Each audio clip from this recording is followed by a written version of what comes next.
আমার ভাগ্নেকে ছোট মনে করে আমি তার সব কাজই নিজের হাতে করে দিতাম। একদিন বাড়িতে কেউ ছিল না, তখন হঠাৎ করে আমার ভাগ্নে তোয়ালে পেঁচিয়ে আমার ঘরে দৌড়ে এলো। এসে বলল, মামি আমি অনেক ব্যথা পেয়েছি বলেই সে আমার বিছানায় শুয়ে পড়ল। সে বলল, মামি কি দেখছ? আমি ভাবলাম সত্যিই কিছু ঘটেছে, তাই তার কাছে গেলাম। কিন্তু যখন আমি তাকে দেখতে গেলাম, হঠাৎ করে সে আমাকে তার যে ছেলেটিকে আমি এতদিন নির্দোষ মনে করতাম, সে মুহূর্তের মধ্যেই এমন কিছু ঘটল যা আমি কল্পনাও করিনি। ১৯ বছর বয়সে আমার বিয়ে হয়। আমি অনেক সুন্দর দেখতে। বাইরে বের হলে সবাই আমার দিকে চেয়ে থাকত। মনে হতো তারা আমাকে কিছু বলতে চায়, কিন্তু আমি কাউকেই পাত্তা দিতাম না। বন্ধুরা রেডি থাকো, আজকের গল্পটা অনেক স্পেশাল হতে চলছে। দয়া করে গল্পগুলো ভালো লাগলে ভিডিওটি লাইক, শেয়ার এবং চ্যানেলটি সাবস্ক্রাইব করো প্লিজ। আমার বিয়ে হয়েছিল আমার থেকে অনেক বড় একজন মানুষের সাথে। যখন আমার বয়স ছিল ১৯ বছর, তখন আমার স্বামীর বয়স ছিল ৩৫ বছর। আমার পক্ষে এত বড় বয়স্ক স্বামীকে পছন্দ করা খুবই কঠিন ছিল। তাকে দেখলেই আমার রাগ হতো এবং ধৈর্যের বাঁধ ভেঙে যেত। আমি দেখতে বেশ সুন্দরী ছিলাম, আর আমার স্বামী আমার সৌন্দর্য দেখে সবসময় খুশি হতেন। কিন্তু আমি তাকে কখনো আমার কাছে আসতে দিতাম না, এমনকি একই বিছানায়ও শুতে দিতাম না। ধীরে ধীরে আমার মধ্যেও জীবনে একজন মানুষের প্রয়োজন অনুভূত হতে লাগল, কিন্তু কোনোভাবেই আমি আমার সেই বয়স্ক স্বামীর কাছাকাছি যেতে পারতাম না। আমার একাকী জীবন কাটছিল। এমন সময়ে হঠাৎ করে আমার নন্দের ছেলে, অর্থাৎ আমার ভাগ্নে আমাদের বাড়িতে এলো। তার নাম ছিল কুনাল। আমি কুনালকে প্রথমবারের মতো দেখছিলাম, কারণ সে আমাদের বিয়েতেও আসতে পারেনি। সেই সময়ে সে হোস্টেলে ছিল এবং তার পরীক্ষা চলছিল। বাড়িতে আসার পর কুনাল পরিবারের সবার সাথে কুশল বিনিময় করছিল। তারপর সে আমাকে আলিঙ্গন করল, যা দেখে আমার স্বামী একটু বিরক্ত হয়ে উঠল। পরিস্থিতি স্বাভাবিক করতে আমি কুনালকে জিজ্ঞাসা করলাম, কুনাল, হঠাৎ করে বাড়িতে আসার সুযোগ কিভাবে পেলি? এই প্রশ্ন করার পরই আমার শাশুড়ি মা রেগে গিয়ে বললেন, তুমি কে জানতে চাওয়ার? আমার মেয়ের ছেলে এখানে আসতে পারবে না। আমি বিনয়ের সাথে বললাম, না মা, আমার ওভাবে বলার মানে ছিল না। আমি শুধু বলতে চেয়েছিলাম কুনাল আমাদের বিয়েতে আসেনি, তো হঠাৎ আজ এলো কেন? কুনাল মুচকি হেসে বলল, নানি, মামি তো শুধু প্রশ্ন করেছেন, রাগ করবেন না। আমার তখন ফাইনাল পরীক্ষা চলছিল, তাই বিয়েতে আসতে পারিনি। তবে এখন আমি এসেছি, আর মামি থেকে অনেক আদর নিয়ে তবেই ফিরব। যখন মন ভরে যাবে তখনই ফিরে যাব। এই কথা শুনে সবাই হেসে উঠল। আমি কুনালের থাকার বিষয়টা জানতে চাইনি, শুধু মজা করে একটা প্রশ্ন করেছিলাম।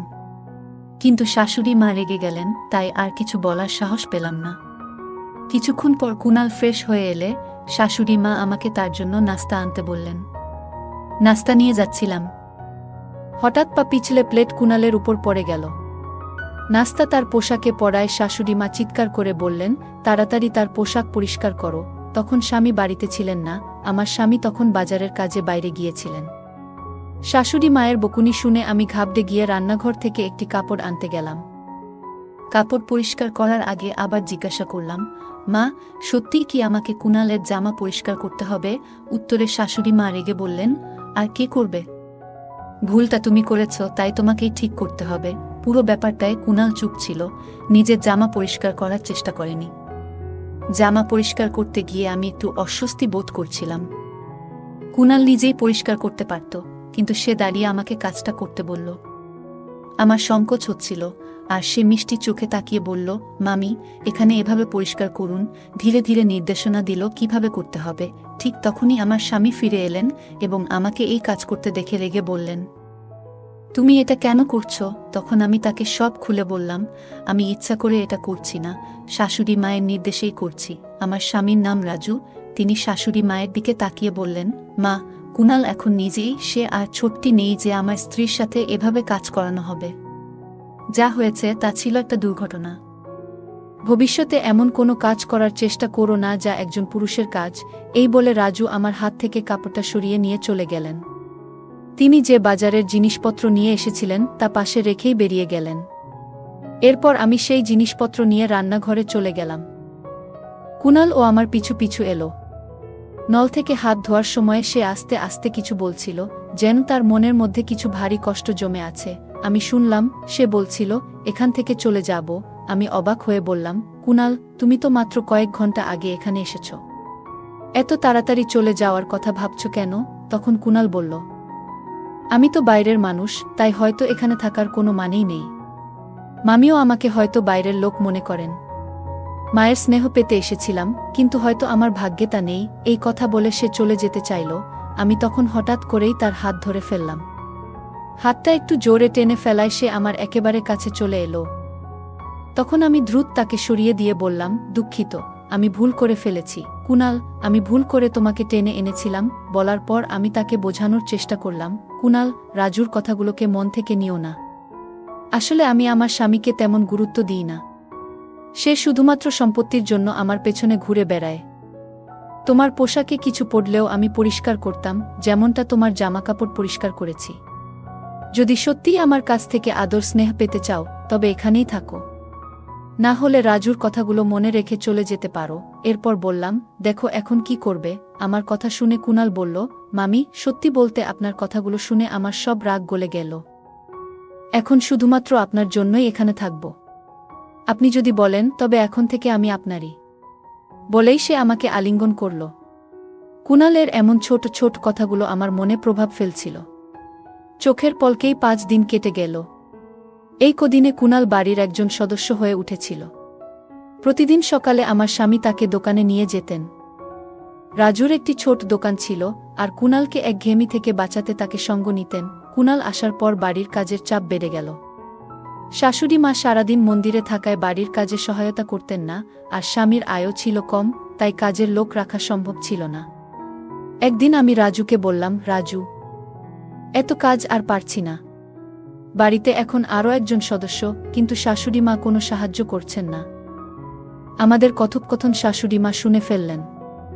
রেগে ঘরে ঢুকে বললেন, এই বয়সে তুমি আমার কাছ থেকে কাজ করাতে চাও? আর স্বামীর কানেও কথা ঢালছ? এরপর তর্ক শুরু হলো। রাজু এসে বলল, দুজনেই চুপ করো। মা আর আগের মতো কাজ করতে পারেন না, আর আমি কাজের লোক রাখতে পারবো না, যার জন্য বাড়ির কাজ বেড়েছে। সেই সাহায্য করবে। তারপর রাজু কুনালের দিকে তাকিয়ে বলল, কুনাল, তুমি দোকানে যাবে না, বাড়িতে থেকে মামির কাজে সাহায্য করবে। স্বামী তার দায়িত্ব থেকে মুক্তি পেতে নিজের ছোট ভাইপোকে আমার সাথে বাড়িতে একা রাখার সিদ্ধান্ত নিয়েছিল। আমি কিছু না বলেই তার এই সিদ্ধান্ত মেনে নিলাম। পরের দিন থেকে কুনাল বাড়িতে থেকে আমার সাথে কাজ করা শুরু করল। সকালে ঘরের কাজের সময় সে আমাকে সাহায্য করত। নাশতার পর শাশুড়ি মা মন্দিরে চলে যেতেন আর রাজু দোকানে বেরিয়ে যেতেন। তাদের যাওয়ার পর আমি নাশতা করতাম এবং কুনাল আমার সাথে বসে খেত। কুনালের কিছু আচরণ আস্তে আস্তে আমার নজরে আসতে শুরু করেছিল। যখন শাশুড়ি মা ও রাজু বাড়িতে থাকতেন, তখন সে দূরত্ব বজায় রেখে কাজ করত। কিন্তু যেই তারা বেরিয়ে যেতেন, কুনাল আমার অনেক কাছাকাছি চলে আসত। তবে ভালো দিক ছিল যে শাশুড়ি মা যে কোনো সময় বাড়ি ফিরে আসতেন, আর এই ভয়ে কুনাল কিছুটা সতর্ক থাকত। সকালের দিকে যখন শাশুড়ি মা ও রাজু বাইরে যেতেন, তখন কুনাল মাঝে মাঝে আমার কাছে তার ব্যক্তিগত কাজের জন্য বলতো। যেমন সে যখন গোসল করতে যেত, আমাকে বলতো তার কাপড় বিছানায় গুছিয়ে রাখতে। তার সাহস এতটাই বেড়ে গিয়েছিল যে একদিন সে আমাকে বলল, মামি, আজ তুমি শাড়ি পরে আসো, শাড়িতে তোমাকে অনেক সুন্দর লাগে। আমি এইসব বিষয়গুলো উপেক্ষা করছিলাম, কিন্তু তার আচরণ ক্রমশ বাড়ছিল। একবার সে বলল, মামি, গোসলের জন্য বালতিতে জল ভরে দাও। সেদিন আমি রান্নার জন্য সবজি নিয়ে বেশ বিরক্ত ছিলাম, তাই গোসলের জন্য খুব গরম পানি ভরে রেখেছিলাম। কিছুক্ষণ পরে কুনাল বাথরুম থেকে দৌড়ে আমার ঘরে চলে এলো। তার গায়ে শুধু একটি তোয়ালে জড়ানো ছিল।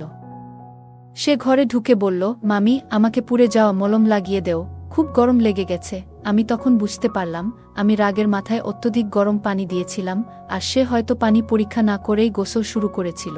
কুনাল আমার দিকে এসে বলল, মামি, খুব জ্বালা করছে, কোনো ক্রিম বা কিছু আছে কি? একটু লাগিয়ে দাও। সে তার পা দেখালো যেখানে সে বলছিল পুড়ে গেছে। আমি একটু নার্ভাস হয়ে গেলাম এবং বললাম, আমার ভুল হয়েছে, রাগের মাথায় এমনটা করিনি। আমি কুনালকে বললাম, আমার উচিত ছিল না এত গরম পানি সেখানে রাখা, কিন্তু তুমিও তো আগে দেখে নিতে পারতে পানিটা কতটা গরম। কুনাল হেসে বলল, এসব বাদ দাও, আগে আমার পায়ের দিকে তো দেখো। আমি তখন লজ্জা আর অস্বস্তিতে আস্তে আস্তে তার পায়ের তোয়ালেটা সরাতে লাগলাম। দেখি তার হাঁটুর উপরে কিছুটা জ্বলে গেছে। একজন তরুণ ছেলেকে এভাবে স্পর্শ করতে গিয়ে আমি একটু অস্বস্তিতে পড়ে গেলাম। তোয়ালেটা সরানোর আগে একবার কুনাল এর দিকে তাকালাম। তার চোখের চাহনি দেখে আমি একটু দূরে সরে গেলাম। তারপর বললাম, তুমি মিথ্যে অভিনয় করছো, তাই না? কুনাল বলল, মামি, আমি জানতে চাইছিলাম তুমি রাগ থেকে এটা করেছো নাকি আমার জন্য চিন্তিত ছিলে। আমি তো শুধু তোমার সাথে একটু মজা করছিলাম। তার কথায় আমি রেগে গেলাম। হঠাৎ সে আমার হাত ধরে তার দিকে টেনে নিল আর চোখে চোখ রেখে বলল, মামি, আমি তোমার কাছে কেমন? তার প্রশ্নটা অদ্ভুত লাগল। আমি বললাম, কুনাল, এটা তুমি কি করছো? আমি তোমার মামি, এটা ভুলে যেও না। আমার হাত ছেড়ে দাও, না হলে আমি তোমার মামার কাছে অভিযোগ করব। কুনালের প্রতিক্রিয়া ছিল, মামা আমাকে এখান থেকে বের করতে পারবেন না। তার এই কথায় আমি আরও অবাক হয়ে গেলাম। এরপর সে আমাকে আরও কাছে টেনে নিল, এতটাই কাছে যে আমি নিজের স্বামীর সাথেও এতটা ঘনিষ্ঠতা কখনো অনুভব করিনি। কুনালের এমন আচরণে আমি কিছুটা দুর্বল হয়ে পড়ছিলাম। ঠিক তখনই বাইরে থেকে শাশুড়ি মা জোরে ডাকলেন, বুমা। সেই মুহূর্তে শাশুড়ি মায়ের কণ্ঠ আমার কাছে আশীর্বাদের মতো শোনাল, কারণ তার ডাকে আমি কুনালের হাত থেকে রেহাই পেলাম। শাশুড়ি মা আসার পর কুনাল আমাকে ছেড়ে কিছুটা দূরে সরে গেল। রাতে আমি মনে মনে সিদ্ধান্ত নিয়েছিলাম যে এই বিষয়ে আমার স্বামী রাজুর সঙ্গে কথা বলবো। শোয়ার আগে রাজু হঠাৎ বলল, তোমার তো এখন কাজের চাপ কিছুটা কমে গেছে, তাই না? কুনাল তো তোমাকে সহায়তা করছে। তাই তো। আমি কিছু বলার আগেই কুনাল আমাদের ঘরে এসে ঢুকল এবং হাসতে হাসতে বলল, মামা, তুমি কেন ছোটদের মতো দুধ খাচ্ছ? আমি মজা করে উত্তর দিলাম, তোমার মামার শরীরে ক্যালসিয়ামের ঘাটতি আছে, তাই দুধ পান করেন। এতে কোনো সমস্যা আছে? এটা আমাদের ব্যক্তিগত বিষয়, তোমার এখানে থাকা জরুরি নয়। এরপর কুনালকে বাইরে যেতে বললাম। আমার এই কথায় আমার স্বামীর মুখে হাসি ফুটে উঠল। তারপর আমরা দুজনে ঘুমিয়ে পড়লাম। পরের রাতে আমি যখন রান্নাঘরে দুধের গ্লাস রাখতে যাচ্ছিলাম, তখন হঠাৎ কুনাল আমাকে টেনে তার ঘরে নিয়ে গেল। তার এমন আচরণ দেখে আমি রেগে গিয়ে বললাম, কুনাল, তুমি কি করছো? আমি তোমার মামি, এটা ভুলে যেও না। তুমি যদি 5 সেকেন্ডের মধ্যে আমার হাত না ছাড়ো, তবে আমি চিৎকার করব। কুনাল ঠান্ডা মাথায় বলল, মামি, তুমি মাইক নিয়েও চিৎকার করো, তোমার স্বামী শুনতে পাবে না। কারণ তাকে তুমি এমন দুধ খাইয়ে দিয়েছ যাতে ঘুমের ওষুধ মেশানো। আমি সবকিছু দেখেছি, আর আমার মোবাইলেও সেই ঘটনা রেকর্ড আছে। কুনালের কথাগুলো শুনে আমি হতভম্ব হয়ে গেলাম। তার মোবাইল স্ক্রিনে আমি নিজেকে দেখতে পেলাম, যেখানে দেখা যাচ্ছিল আমি রাজুর দুধের গ্লাস এ ওষুধ মেশাচ্ছি। সে বলল, মামি, একবার ভাবো, যদি মামা এই ভিডিও দেখে ফেলে, তাহলে কি হবে? আমি প্রতিদিন রাজুর দুধের গ্লাস এ চুপিসারে ঘুমের ওষুধ মিশিয়ে দিতাম। কুনাল সেই ঘটনা ভিডিও করে আমাকে ব্ল্যাকমেইল করতে শুরু করল এবং আমার সাথে ঘনিষ্ঠ হওয়ার চেষ্টা করতে লাগল। এতটা ধূর্ত হবে তা আমি ভাবতেও পারিনি। তখন আমার কাছে মিষ্টি কথা বলে তাকে শান্ত করা ছাড়া আর কোনো উপায় ছিল না। তাই আমি কুনাল এর কাছে গিয়ে তার গলায় হাত রেখে বললাম, কুনাল, আমি তো শুধু তোমার সাথে মজা করছিলাম। তুমি যখন থেকে এখানে এসেছ, তখন থেকেই তুমি আমার খুব কাছের মানুষ হয়ে গেছ, কিন্তু আমি বলতে পারিনি। আজ সুযোগ পেয়েছি, তাই বলছি। আমি কুনালকে এমনভাবে জড়িয়ে ধরলাম যেন সে আমার কথায় বিশ্বাস করে। কিছুক্ষণ পর বললাম, কুনাল, আমার পেটে হঠাৎ ব্যথা করছে, কাল এসে তোমার সঙ্গে দেখা করব। এই বলে আমি তার ঘর থেকে বেরিয়ে এলাম। পরের দিন থেকে রাজু কুনালকে তার দোকানে নিয়ে যেতে লাগল। কুনালের উপর আমার একদম বিশ্বাস ছিল না। যদি সে ভুল করে কিছু বলে ফেলে, তবে রাজুর সামনে আমার অবস্থার কি হবে ভাবতেই পারি না। রাজু ও কুনাল দোকানে চলে যাওয়ার কিছুক্ষণ পর আমি দোকানের দিকে গেলাম, যাতে কুনাল এর উপর নজর রাখতে পারি।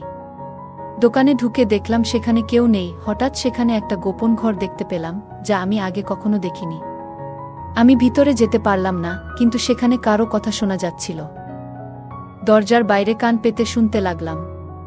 রাজু কুনালকে বলছিল, তুমি কবে এটির চিকিৎসা শেষ করবে? যত তাড়াতাড়ি সম্ভব কাজটা শেষ করে তোমার টাকা নিয়ে এখান থেকে চলে যাও। কোনো মেয়ে আমার স্বামী কাকে এত ভালোবাসে? কিছুই বুঝতে পারছিলাম না। এর মধ্যেই কুনাল বলল, তুমি আমাকে এই মেয়েটার চেহারা দেখাচ্ছ না কেন? একে? কিন্তু রাজু তাকে চুপ থাকতে বলল।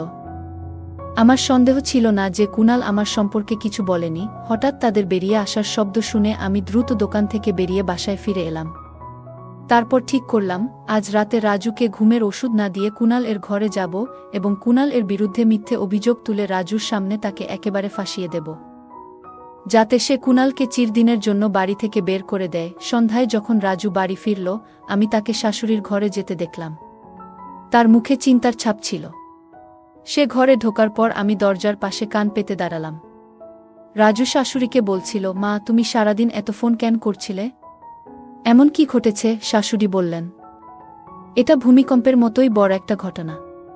তোমার বিয়ের 1 মাস হতে চলল, এখনো কোনো সুখবর পাওয়া যাচ্ছে না। তুমি কি ঠিক আছো নাকি? সন্ধ্যার পর শাশুড়ি আমাকে কিছু বলতে যাচ্ছিলেন, হঠাৎ পেছন থেকে কুনাল ডেকে উঠল, মামি। কুনালের কথা শুনে শাশুড়ি চুপ হয়ে গেলেন। তার মনে হয়েছিল যে আমি বাইরে আছি।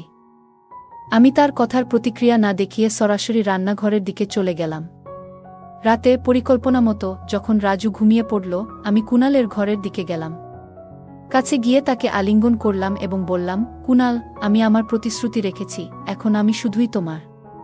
কুনাল আমার কাছে আসতেই আমি হঠাৎ তার হাত ধরলাম এবং চিৎকার করে উঠলাম, বাঁচাও, বাঁচাও। আমার চিৎকার শুনে রাজু দৌড়ে ঘরে এলো। তখন আমি রাজুকে বললাম, তোমার ভাগ্নে আমার উপর জোর করার চেষ্টা করেছে, ওকে বাড়ি থেকে বের করে দাও। রাজু আমার দিকে রাগান্বিত হয়ে চড় মারল এবং বলল, কুনাল আমাকে সবকিছু দুপুরেই বলে দিয়েছিল। আমি জানতাম তুমি আমাকে ঘুমের ওষুধ খাওয়াচ্ছিলে। এখন কুনাল আর আমি দুজনেই তোমাকে শাস্তি দেব। ঠিক সেই মুহূর্তে বাহিরে পুলিশের গাড়ির আওয়াজ শুনতে পেলাম। পুলিশ কয়েক মিনিটের মধ্যে ঘরে ঢুকল। আসলে আমি অনেক আগেই সন্দেহ করেছিলাম কুনালের উপর। সেই সন্ধ্যায় শাশুড়ি আর রাজুর কথাবার্তা শুনে আরও সন্দেহ বেড়ে গিয়েছিল। আমি বুঝতে পারছিলাম না কেন তারা আমাকে দ্রুত গর্ভবতী করতে চায়। তখনই বুঝলাম আমার জীবনের ঝুঁকি রয়েছে। আমি এর আগেই পুলিশের কাছে সবকিছু জানিয়ে দিয়েছিলাম। পুলিশ কুনাল, রাজু এবং শাশুড়িকে গ্রেপ্তার করল। আমি তাদের সাথে আমাদের দোকানে গেলাম। দোকানে পৌঁছে আমরা তদন্ত শুরু করলাম এবং দেখলাম একটি মেয়ে ঘুমিয়ে রয়েছে, তার মুখ পুরোপুরি ঢেকে দেওয়া। যখন আমরা তার গা থেকে কম্বল সরালাম, তখনই আমার মাথা ঘুরে গেল। কারণ সে আর কেউ নয়, আমার নিজের বোন। চিকিৎসক জানালেন সে গভীর কোমায় রয়েছে। রাজু আমার বোনের স্বামী ছিল। বিয়ের কিছুদিন পরই সে অভিযোগ করেছিল আমার বোন পালিয়ে গেছে। এতে পরিবারে বিশাল অশান্তি শুরু হয়। মানসম্মান বাঁচাতে রাজু বাবাকে আমাকে বিয়ে করতে বলে এবং বাধ্য হয়ে আমাকে বিয়ে করতে হয়। পুলিশের বয়ানে জানা গেল শাশুড়ি আমার বোনের উপর অত্যাচার করে বাবার সম্পত্তি দখল করতে চেয়েছিল। বোন নিজেকে রক্ষা করতে জানায় সে আসল মেয়ে নয়, সম্পত্তি আমার নামে। কিন্তু রাজুর অত্যাচারে সে কোমায় চলে যায়। রাজুর আসল উদ্দেশ্য ছিল আমার বাবার সম্পত্তি দখল করা। তার পরিকল্পনা ছিল আমার সঙ্গে বিয়ে করে আমাকে গর্ভবতী করা, যাতে আমি কিছুই করতে না পারি। এরপর আমার বাবার সম্পত্তি দখল করা সহজ হবে। এদিকে কুনাল, যে গ্রামের একজন সাধারণ ডাক্তার ছিল, তাকে বড় অঙ্কের টাকার লোভ দেখিয়ে আমার বোনের চিকিৎসার জন্য ডাকা হয়েছিল। শেষ পর্যন্ত পুলিশ ও আদালতের মাধ্যমে সেই 3 অপরাধীকে যাবজ্জীবন কারাদণ্ড দেওয়া হয়েছিল। আমার বাবা ভেবেছিলেন রাজু একজন সৎ এবং সরল মানুষ, কিন্তু তার পেছনে এত বড় ষড়যন্ত্র লুকিয়েছিল যা আমরা কল্পনাও করতে পারিনি। ভাগ্যক্রমে আমি সেই ফাঁদ থেকে পালাতে পেরেছিলাম। এখন আমার একমাত্র আশা, আমার বোন দ্রুত সুস্থ হয়ে উঠুক। বন্ধুরা, বর্তমান সমাজে অনেক মানুষ বাইরের হাসিখুশির আড়ালে মিথ্যার জাল বুনে থাকে। কে কখন বিশ্বাসঘাতকতা করবে তা বলা কঠিন। যখনই মনে হবে কিছু ভুল হচ্ছে, তখনই পুলিশের সাহায্য নিতে হবে। গল্পটা কেমন লাগলো জানাতে ভুলবে না। আরও মজার মজার রোমান্টিক গল্প শুনতে চাইলে ভিডিওটি লাইক, শেয়ার এবং চ্যানেলটি সাবস্ক্রাইব করতে এবং বেল আইকনটি ক্লিক করতে ভুলবে না। ধন্যবাদ।